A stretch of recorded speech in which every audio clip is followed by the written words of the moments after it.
Bahkan film dokumenter pun bisa mengandung kebohongan dengan tokoh-tokohnya berakting seolah-olah mereka melakukan sesuatu yang sebenarnya tidak akan mereka lakukan jika kamera tidak merekam.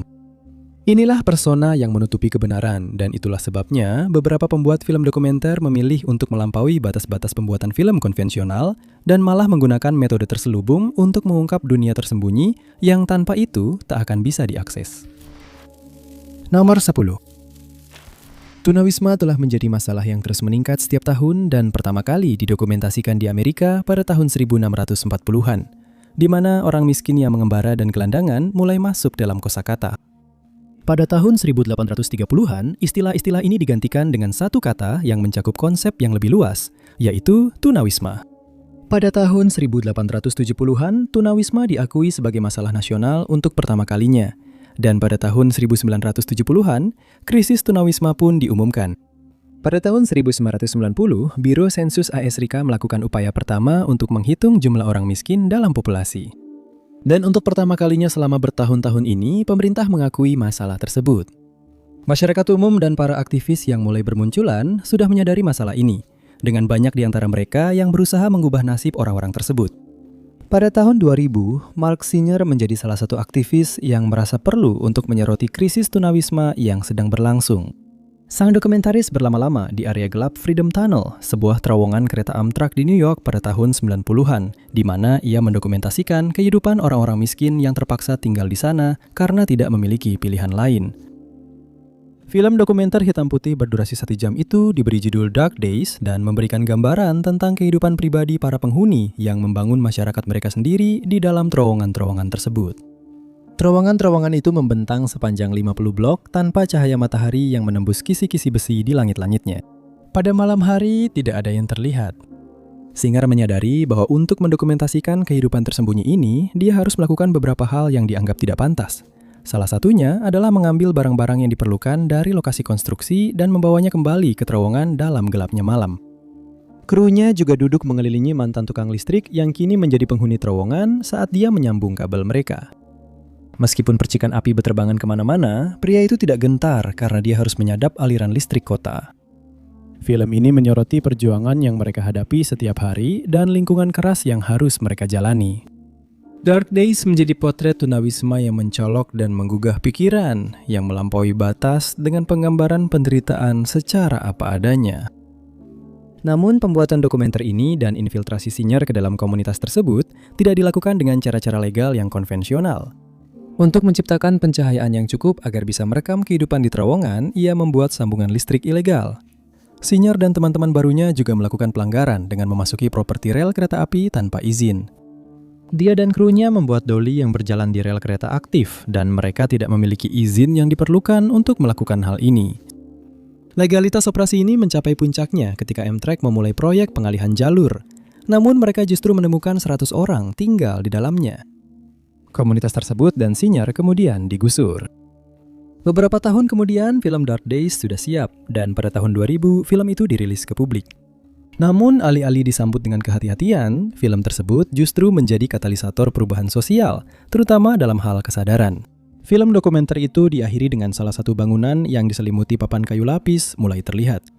Saat itu disebutkan bahwa Coalition for the Homeless berhasil mendapatkan 40 voucher untuk sekitar 100 orang yang tinggal di terowongan. Adegan terakhir memperlihatkan diskusi beberapa orang yang kembali kehilangan tempat tinggal, membicarakan impian mereka di apartemen baru yang disediakan pemerintah dan rencana bisnis mereka di masa depan. Nomor 9. Sebelum jurnalis David Farrier merilis film dokumenter yang mengangkat karirnya berjudul Tickled pada tahun 2016, dunia tidak mengetahui adanya komunitas rahasia yang mengganggu dan terobsesi dengan tindakan sederhana seperti menggelitik. Sekilas, tampaknya seluruh premis ini didasarkan pada olahraga ketahanan yang permainan menggelitik ini kebanyakan diiklankan kepada pria, seringkali atlet atau personel militer yang membutuhkan uang cepat.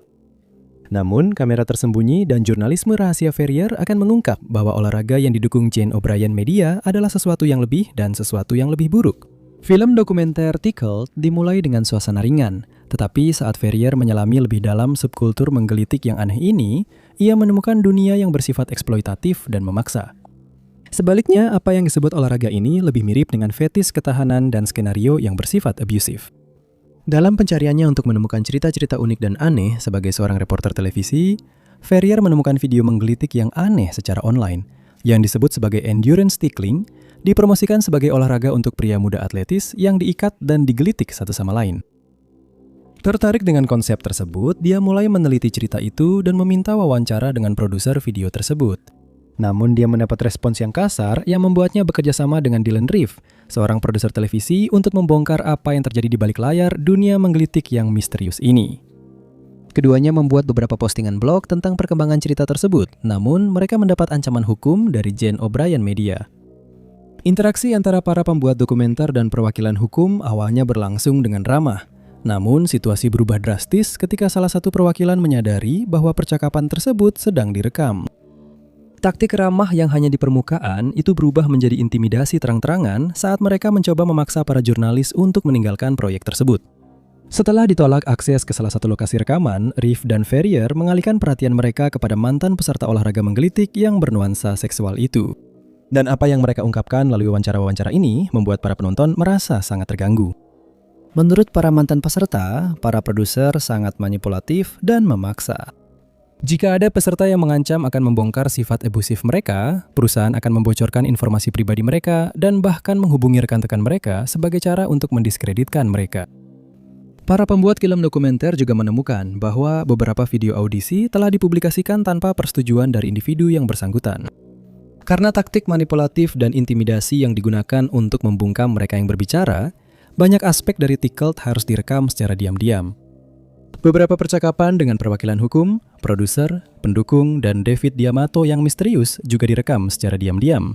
Dengan banyak rekaman tersebut dimasukkan ke dalam film dokumenter, mengungkap kebohongan yang bersifat abusif dan eksploitatif. Bahkan komentar yang seharusnya off the record pun tetap direkam. Melalui upaya tersembunyi ini, dunia penuh penyalahgunaan dan penipuan terungkap. Ferrier menemukan bahwa beberapa peserta diberitahu bahwa video tersebut untuk penelitian militer.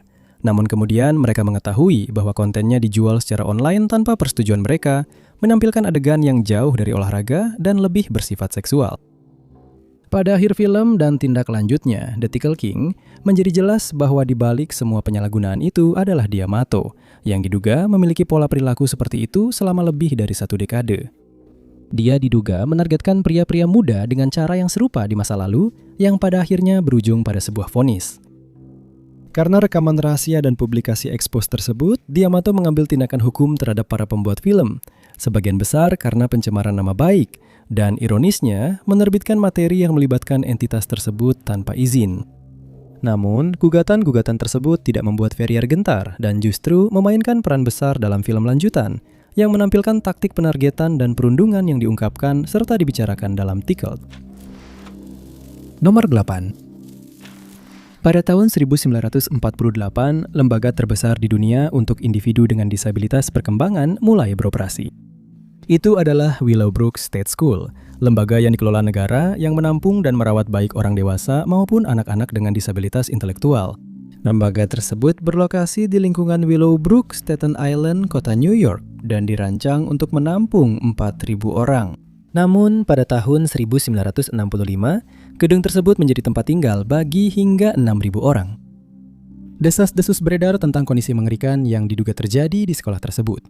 Tempat itu dikatakan penuh sesak, kotor, dan menjadi tempat penyebaran hepatitis, dan itu bukan dalam arti kiasan. Ternyata para peneliti medis telah melakukan penelitian tentang penyakit tersebut dan dampaknya di Willowbrook. Setelah munculnya protes publik, eksperimen tersebut dihentikan dan kondisi ini mendorong Senator Amerika Serikat Robert F. Kennedy untuk menyebutnya sebagai sarang ular. Namun, baru pada tahun 1972, Willowbrook State School benar-benar menjadi terkenal buruk. Adalah jurnalis investigasi Geraldo Rivera yang menyusup ke institusi tersebut dengan film dokumenternya yang membuka mata, Willowbrook, The Last Great Disgrace, sebuah pengungkapan mengejutkan tentang penyiksaan dan kondisi memalukan. Dipandu oleh whistleblower Dr. Michael Wilkins, Rivera dan kru filmnya mendapatkan akses rahasia tanpa pemberitahuan ke fasilitas tersebut. Wilkins mengizinkan mereka menggunakan kuncinya untuk masuk dan juga dibantu oleh dokter lain yang juga menjadi whistleblower, Dr. William Bronston. Kunjungan mendadak tim tersebut adalah langkah taktis. Karena para administrator fasilitas tidak mengetahui bahwa mereka akan difilmkan dan dikunjungi oleh orang luar, mereka tidak punya cukup waktu untuk menutupi kenyataan sehari-hari kehidupan di dalam Willowbrook. Rivera dan kru menyelundupkan kamera ke gedung 6 yang dikabarkan merupakan area terburuk, terkenal karena kondisi yang terlalu padat, kotor, dan bahkan beberapa penghuni tidak memiliki pakaian. Dengan kamera yang terus merekam, mereka mendokumentasikan adegan-adegan mengerikan yang menyoroti tingkat pengabaian yang sangat buruk di fasilitas tersebut. Pasien dengan disabilitas berat dibiarkan tanpa pengawasan, hidup dalam keadaan kotor, tanpa pakaian, berdesakan, dan mengalami kondisi yang penuh perlakuan kejam. Rivera dan kru meninggalkan tempat itu beberapa jam kemudian dengan perasaan ngeri, jijik, dan marah. Pada tanggal 2 Februari 1972, Willowbrook Aib Terakhir ditayangkan, dan hasilnya adalah kecaman global. Film dokumenter Rivera menjadi pemicu gugatan class action terhadap institusi tersebut dan penutupannya. Nomor 7. Di tengah komunitas spiritual itu duduk Sri Kumari, seorang guru tercerahkan yang melakukan perjalanan dari timur ke Amerika untuk menyebarkan ajarannya. Hanya dalam 3 bulan, pria yang telah tercerahkan secara spiritual itu telah mendapatkan banyak pengikut yang menerimanya sebagai pemimpin spiritual sejati. Di balik jenggotnya yang lebat dan senyumannya yang tak pernah luntur, Kumari menyimpan sebuah rahasia aneh yang akan segera ia ungkapkan kepada murid-murid setianya. Namun rahasia itu sendiri dimulai bertahun-tahun sebelumnya dengan seorang anak laki-laki bernama Vikram Gandhi. Sejak usia dini, Vikram mulai mempertanyakan makna spiritualitas. Ia bertanya-tanya apakah semuanya hanyalah hayalan atau ada sesuatu yang lebih dari konsep tersebut. Ketika ia beranjak dewasa, ia mulai meninggalkan akar Hindunya. Dan pada saat yang sama, ia merasa bingung karena Amerika justru mulai menerima spiritualitas India dengan studio yoga dan konsep guru, di mana para pemimpin spiritual mengaku berada di tingkat spiritual yang lebih tinggi daripada orang lain. Jadi Vikram mulai membuat film dokumenter tentang para guru ini. Namun kemudian mendapati bahwa meskipun mereka memiliki banyak pengikut, tidak ada yang istimewa dari mereka. Mereka tidak lebih suci daripada orang-orang yang mengikuti mereka. Untuk membuktikan hal ini, dia memutuskan untuk memulai sebuah misi. Vikram memanjangkan janggut dan rambutnya, memakai atribut para mistikus, mengubah logatnya, dan menjadi guru Kumari. Dengan membawa kamera, dia berangkat dari Phoenix, Arizona bersama 2 muridnya, guru yoga Kristen dan pengatur acara Purva. Tujuannya adalah untuk menentukan apakah keaslian spiritual tidak lebih dari ilusi buatan sendiri. Tidak butuh waktu lama sebelum orang-orang mulai memuja sang dokumentaris penyamar yang kameranya terus merekam sepanjang waktu karena penampilan dan perilakunya. Tentu saja Kumari tidak memiliki ajaran-ajaran tersebut, tetapi karena samaran palsunya, hal itu sebenarnya tidak terlalu penting. Akhirnya para pengikut mulai berdatangan dan meminta untuk diberkati, dan sang guru pun menciptakan berkatnya sendiri dan mulai memberikannya. Dalam film dokumenter tahun 2011 yang diberi judul Kumari oleh Vikram, ia menjelaskan bahwa berkatnya dibayangkan sebagai cahaya biru di kepalanya, yang ia pancarkan kepada para pengikutnya ketika kepala mereka ditempelkan ke kepalanya. Tidak butuh waktu lama sebelum orang-orang mulai mengaku bahwa mereka bisa merasakan cahaya yang ia gambarkan, sebuah konsep yang benar-benar ia buat-buat.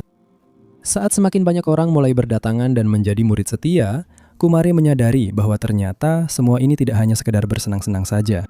Para pengikut ini menaruh kepercayaan yang sangat besar padanya, dan jika ia tidak berhati-hati, batas tipis itu bisa saja terlewati yang dapat membawa perubahan besar dalam kehidupan para pengikutnya.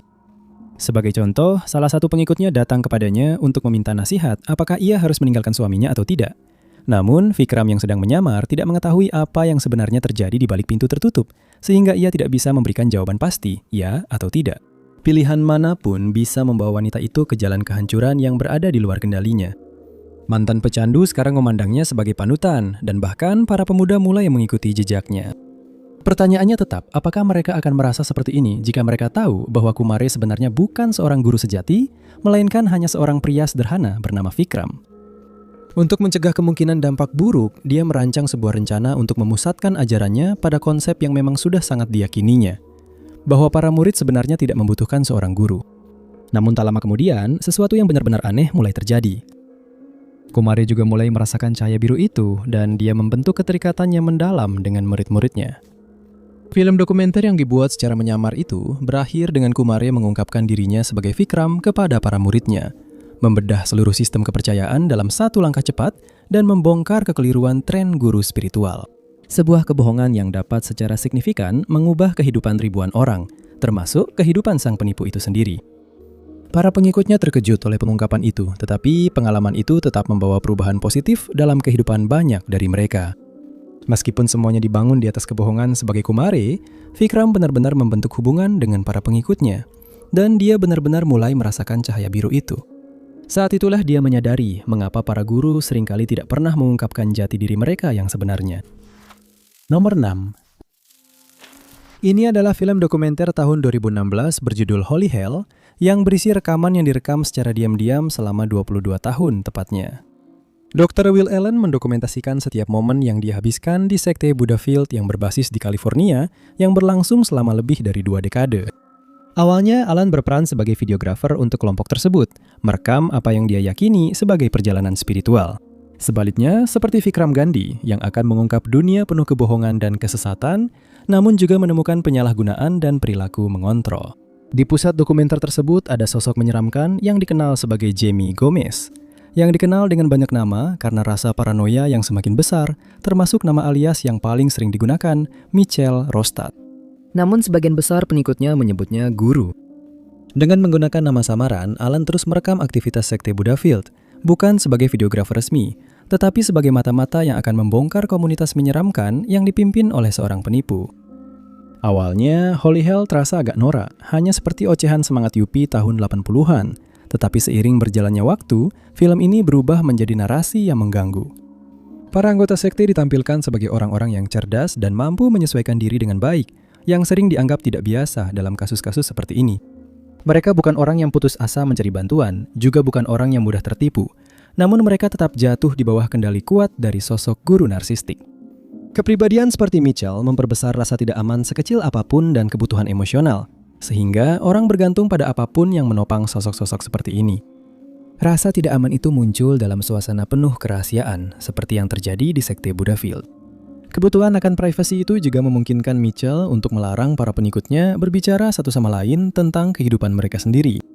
Hal ini membuatnya merasa seolah-olah dialah sumber kesehatan mental, spiritual, dan emosional mereka. Menurut narasi yang ada, meninggalkan kelompok berarti mengundang kehancuran spiritual.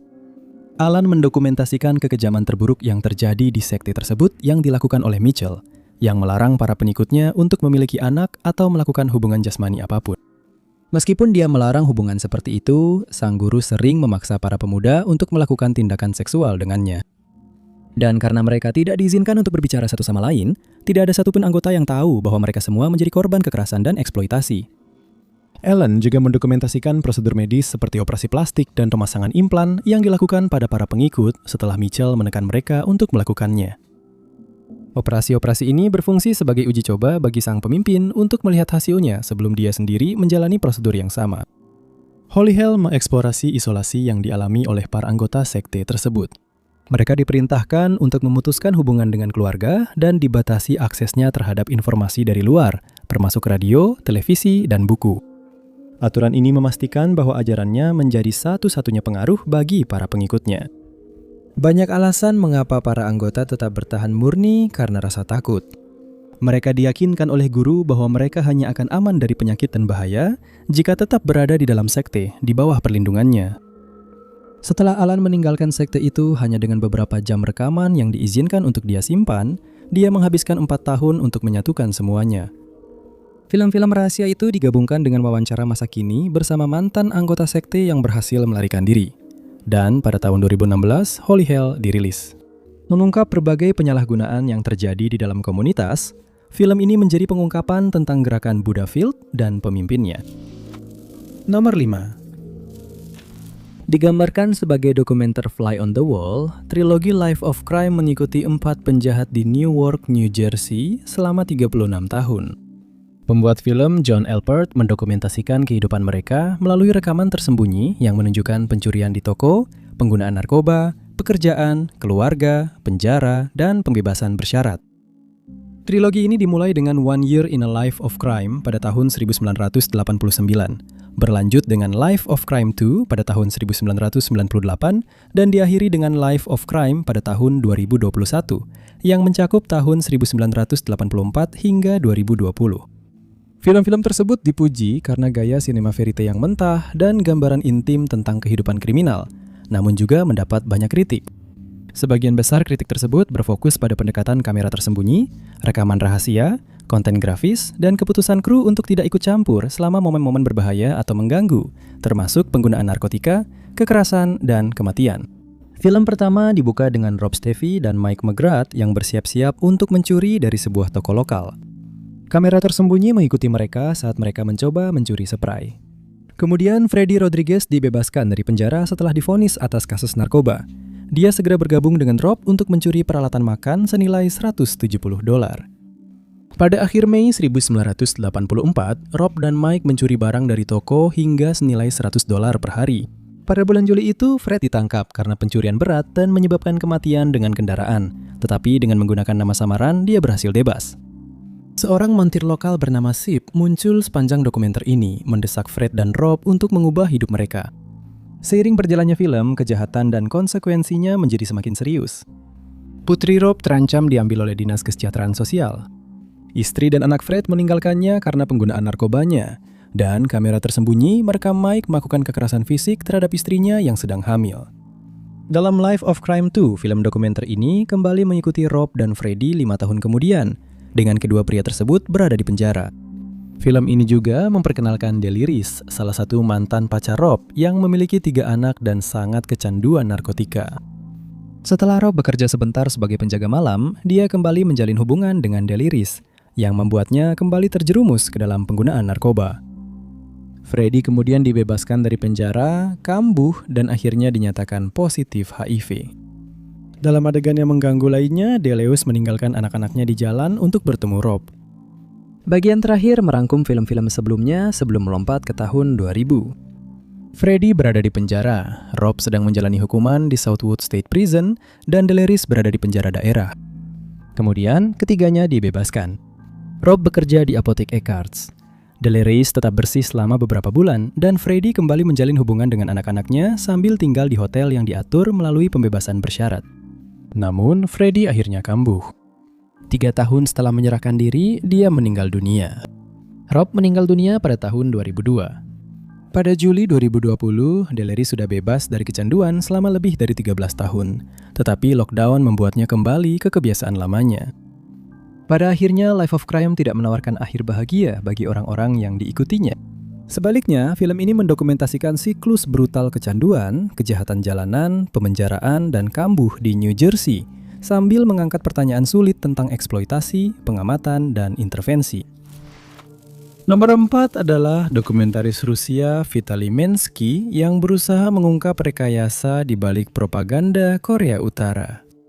Melalui sebuah dokumenter berjudul Under the Sun, dia mengungkap bagaimana kehidupan normal dalam sistem seperti sekte yang memuja mantan pemimpin Kim Jong-il sebagai pemimpin abadi yang hampir seperti mitos, sangat berbeda dari apa yang ditampilkan di depan kamera.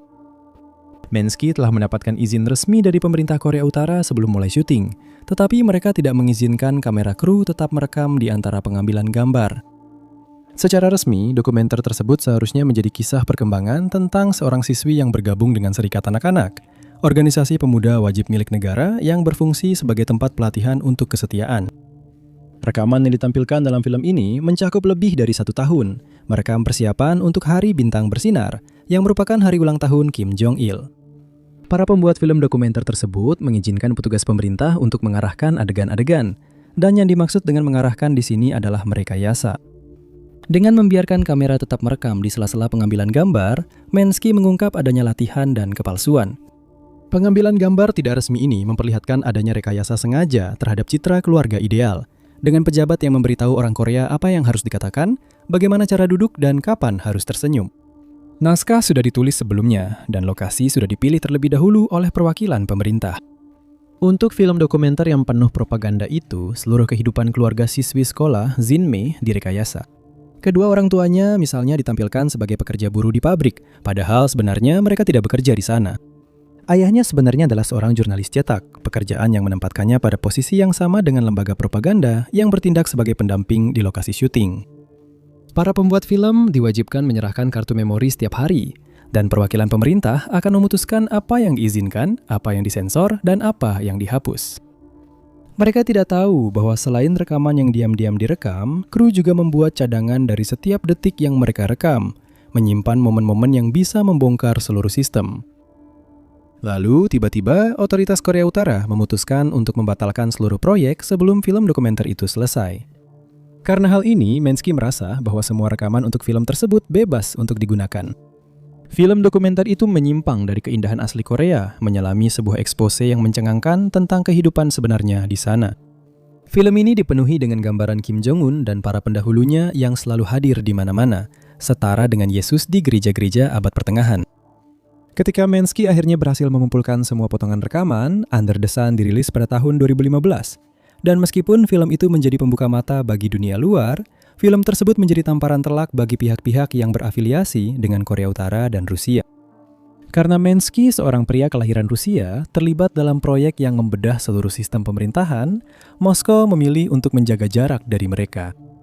Menteri Kebudayaan Rusia bahkan secara langsung mengkritik para pembuat film karena pengungkapan tersebut.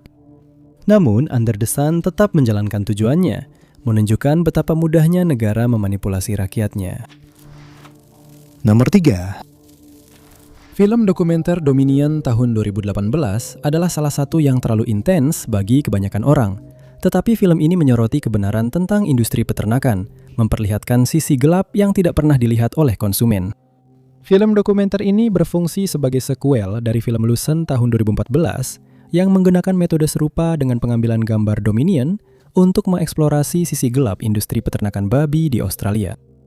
Kedua film tersebut menyoroti bagaimana kekejaman sehari-hari secara luas diterima di industri sebagai hal yang normal dan praktik standar. Melalui ratusan jam rekaman kamera tersembunyi dan drone, kenyataan brutal terungkap dalam sistem rumah potong hewan. Dan ini tidak hanya berfokus pada metode tidak manusiawi yang terlibat dalam penyembelihan ternak, tetapi juga pada penyiksaan dan pengabaian yang dialami hewan-hewan tersebut selama berbulan-bulan sebelum kematian mereka. Film dokumenter Australia ini ditulis, disutradarai, dan diproduksi oleh Chris Delforce, seorang aktivis hak-hak hewan yang dikenal dan menjadikan misinya untuk membongkar industri daging dan susu, serta meruntuhkan kedok klaim ternak yang diberi pakan rumput, dipelihara bebas, dan disembelih secara manusiawi. Film ini menyoroti rumah potong hewan di seluruh Australia serta peternakan besar, dengan merekam secara diam-diam industri-industri di mana penyiksaan merajalela dan metode pembantaian yang digunakan dipertanyakan. Pencacahan, pengulitan hidup-hidup, dan kamar gas muncul secara mengerikan dalam film ini. Para penyelidik yang dikelola oleh organisasi pelindungan hewan yang dikenal sebagai Farm Transparency Project menyamar ke dalam peternakan industri dan rumah potong hewan ini, dilengkapi dengan kamera tersembunyi untuk merekam kekejaman yang terjadi di dalamnya. Dominion juga melampaui lingkup industri daging dan menyusup ke peternakan serta tempat pembiakan di mana hewan seperti rubah dan kelinci dibesarkan, dipelihara dalam kondisi yang telantar, dan kemudian dibunuh secara kejam untuk dijadikan pakaian. Tim film juga diam-diam merekam industri hiburan hewan, mengungkap metode pelatihan yang kasar yang memaksa satwa liar untuk menurut. Industri penelitian medis juga muncul, menampilkan pengujian yang tidak perlu pada berbagai jenis hewan, termasuk anjing, meskipun 95% uji coba obat yang berhasil pada hewan gagal dalam uji coba pada manusia. Proyek rahasia yang menghasilkan film dokumenter yang membuka mata ini didukung oleh tokoh-tokoh terkenal dari dunia selebriti. Ini termasuk aktor aktivis hewan Joaquin Phoenix yang menjadi narator film tersebut bersama Rooney Mara dan Sadie Sink. Setelah dirilis, Dominion menerima penghargaan film dokumenter terbaik dengan Delforce memenangkan sutradara terbaik. Namun, film tersebut mendapat beberapa kritik dari komunitas petani yang menyebutnya sebagai sebuah serangan. Pada kenyataannya, Dominion adalah sebuah expose sinema kebenaran. Nomor 2, itu adalah sutradara Talal Derki yang menghabiskan 2 tahun di Suriah dengan menyamar sebagai fotografer perang. Untuk menghadirkan kepada kita film dokumenter yang luar biasa tahun 2017, Of Fathers and Sons, yang difilmkan secara diam-diam dengan menyembunyikan tujuan sebenarnya di balik dokumenternya. Film dokumenter yang mengerikan ini mengikuti kehidupan seorang ayah jihadis, Abu, yang membesarkan kedua putranya yang masih muda, Osama dan Aiman, melalui rekaman yang menangkap perubahan mereka dari masa kecil yang polos hingga menjadi radikal. Derke memperkenalkan dirinya kepada keluarga sebagai seorang simpatisan dan fotografer untuk mendapatkan akses yang lebih dekat ke kehidupan mereka. Seluruh film dokumenter ini bergantung pada nyawa sang sutradara, yang mempertaruhkan segalanya untuk mendokumentasikan indoktrinasi dan merekam kehidupan di balik pintu tertutup dalam lingkungan yang telah terradikalisasi. Abu ternyata adalah salah satu pendiri Al-Nusra, sebuah organisasi pemberontak di Suriah. Ketika tidak menembaki musuh-musuhnya, tokoh sentral ini sedang menjinakkan ranjau darat untuk mengambil materialnya agar bisa dijual kepada pembuat bahan peledak.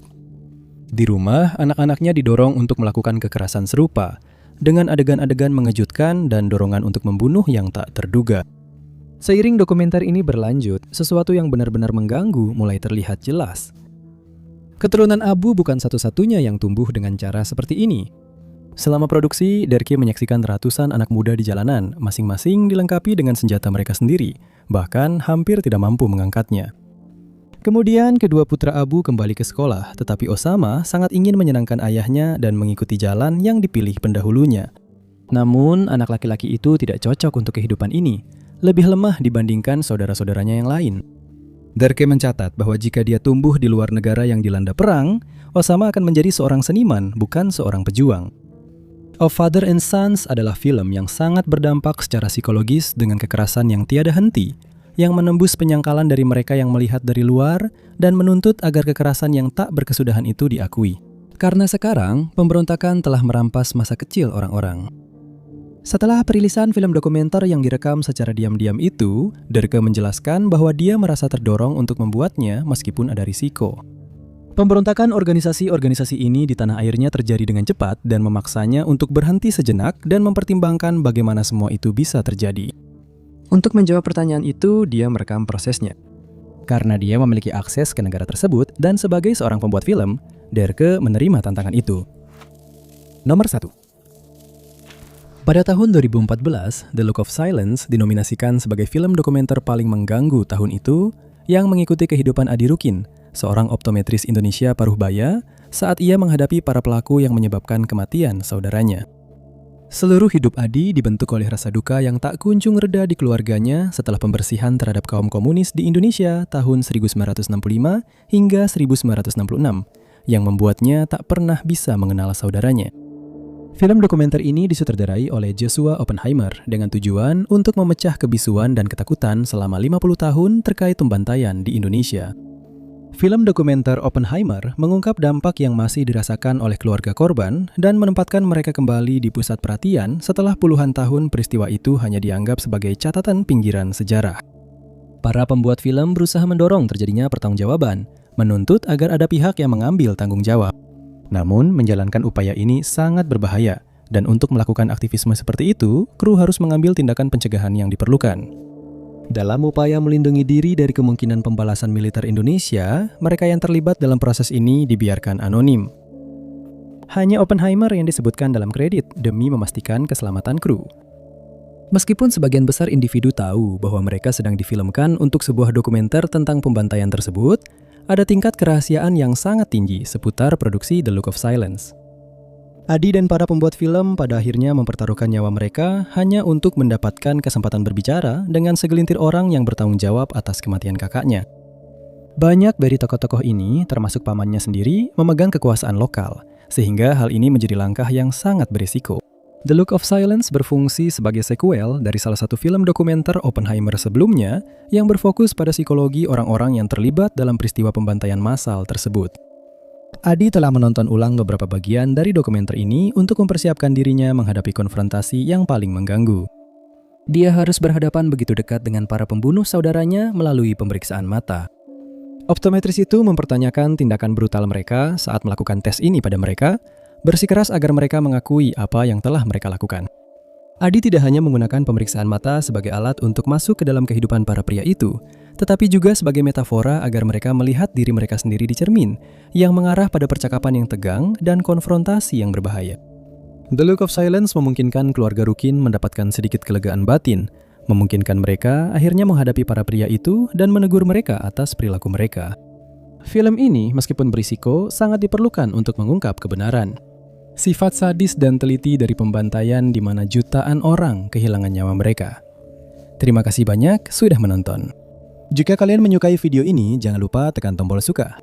Juga jangan lupa untuk berlangganan dan klik lonceng notifikasi agar tetap update dengan semua unggahan kami berikutnya. Nama saya Top 5 Announce dan saya akan bertemu kalian di video berikutnya.